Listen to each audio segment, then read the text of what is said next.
floor opens.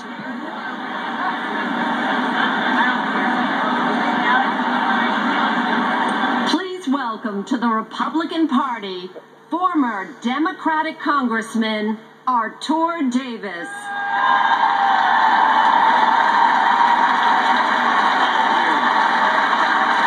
Ladies and gentlemen, thank you. Ladies and gentlemen, thank you so much. Thank you. Thank you so much for that warm welcome. Thank you so much. Now, some of you may know the last time I spoke at a convention, it turned out I was in the wrong place. So, Tampa, my fellow Republicans, thank you for welcoming me where I belong. Thank you. You gave me chills. Thank you. Now we got to get on with the show. We've got to get on with the show because we have a country to turn around. This very night, you nominated the most experienced executive to seek the presidency in 60 years in Mitt Romney. He has no illusions about what makes America great. He doesn't confuse the presidency with celebrity or loftiness with leadership. What a difference 4 years makes. Now, the Democrats' negative ads do convince me that Governor Romney can't sing. But his record convinces me he knows how to lead, and I think you know which skill we need more.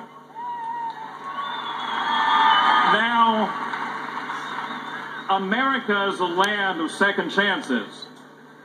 And I gather in this close race, you have room for the estimated 6 million of us who got it wrong in 2008 and who want to fix it.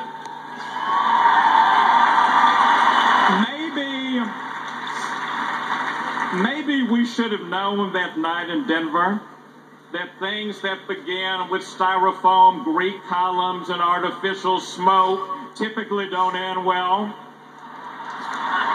Maybe the Hollywood stars and the glamour blinded us a little. You thought it was the glare. Some of us thought it was a halo. But in all seriousness, do you know why so many of us believed? We led with our hearts and our dreams that we could be more inclusive than America had ever been, and no candidate had ever spoken so beautifully. But dreams meet daybreak. The jobless know what I mean. So are the families who wonder how this administration could wreck a recovery for 3 years and counting. So many of those high-flown words have faded. Remember, my friends, the president's saying of negative politics and untrue ads, not this time? Who knew not this time just meant not unless the economy is stuck and we can't run on our record? Remember when the president said of his own election, this was the moment when the rise of the oceans began to slow and our planet began to heal.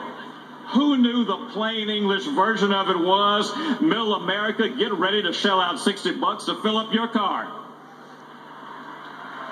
And in terms of their crown jewel legislative achievement, who knew that when asked, could government conceivably impose a federal mandate requiring middle-class Americans to buy health insurance, whether they could afford it or not, that the Obama answer would be, yes, we can. So this time, in the name of 23 million of our children and parents and brothers and sisters who are officially unemployed, underemployed, or who have stopped looking for work, let's put the poetry aside. Let's suspend the hype. Let's come down to earth and start creating jobs again.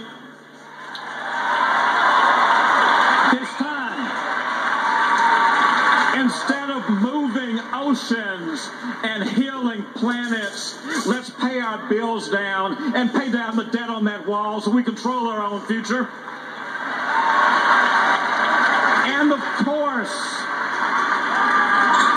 of course, we know that opportunity lies outside the reach of some of our people. We don't need flowery words about inequality to tell us that. And we don't need a party that is led while poverty and hunger rose to record levels to give us lectures about suffering. Is that not the truth? Now, ladies and gentlemen, there are Americans who are listening to this speech right now who haven't always been with you. And I want you to let me talk just to them for a moment. Me. I know how loaded up our politics is with anger and animosity, but I have to believe we can still make a case over the raised voices. There are Americans watching right now who voted for the president, but they're searching right now because they know that their votes didn't build the country they wanted. To those Democrats and independents whose minds are open to argument, listen closely to the Democratic Party that will gather in Charlotte and ask yourself if you hear your voice in the clamor. Ask yourself if these Democrats still speak for you. When they say we have a duty to grow government even when we cannot afford it, does it sound like compassion to you? No. Or does it sound like recklessness? When you hear the party that glorified Occupy Wall Street blast success, when you hear them minimize the genius of the men and women who make jobs out of nothing, is that what you teach your children about work? No. When they tell you America is this unequal place where the powerful trample on the powerless, does that sound like the country your children or your spouse risked their lives for in Iraq or Afghanistan? No. Do you even recognize the America they are talking about? And what can we say about a house that doesn't honor the pictures on its walls? John Kennedy asked us what we could do for America. This Democratic Party asked, what can government give you? Don't worry about paying the bill. It's on your kids and grandkids. Bill Clinton took on his base and made welfare a thing you had to work for. This current crowd guts the welfare work requirement in the dead of night and won't tell the truth about it. Bill Clinton, Jack Kennedy, and Lyndon Johnson reached across the aisle and said, meet me in the middle, but their party rammed through a health care bill that took over 1/6 of our economy without accepting a single Republican idea, without winning a single vote in either house from a party whose constituents make up half of this country. You know, the Democrats used to have a night when they presented a film of their presidential legends. Folks, if they do it in Charlotte, the theme song should be this year's hit, Now You're Just Somebody That I Used to Know.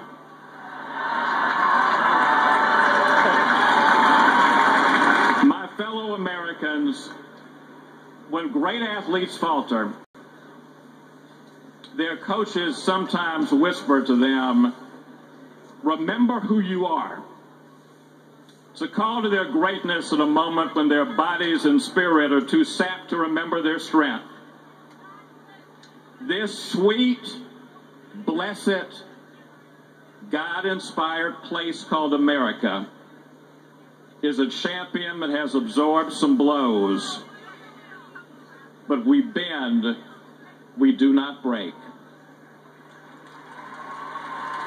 This is no dark hour. This is no dark hour. This is the dawn before we remember who we are.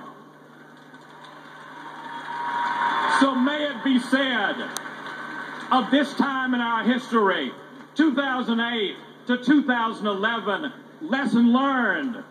2012, mistake corrected. God bless you. God bless you, Tampa. God bless you, America. Let's take this country back. Thank you so much.